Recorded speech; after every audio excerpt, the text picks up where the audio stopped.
Every day, once a day અને daily, આ ત્રણ વચ્ચે શું ફરક છે?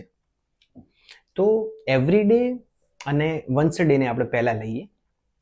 એવરીડે નો અર્થ શું થાય છે? દરરોજ. અને વન્સ અ ડે નો અર્થ થાય છે દરરોજ એકવાર. એટલે કે માનો કે કોઈ કામ છે કે જે તમે રોજ કરો છો પણ ઘણી બધી વખત કરો છો. જેમ કે I take T every day, એટલે કે હું ચા તો પીવું છું દરરોજ, પણ એ હું ઘણી બધી વખત પીતો હોઈશ. સવારે પીતો હોઈશ, બપોરે પીતો હોઈશ, સાંજે પીતો હોઈશ. તો એ વખતે તમે એવરી ડે નો ઉપયોગ કરી શકો છો.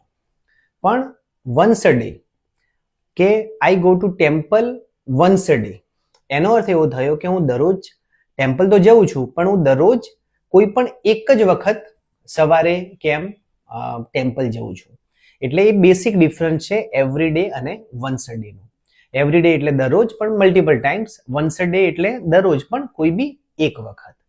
અને જે ડેલી છે એ એવરી ડે નું સમાનાર્થી છે. એટલે તમે I take T every day પણ બોલી શકો છો અને આઈ ટેક ટી ડેલી પણ બોલી શકો છો.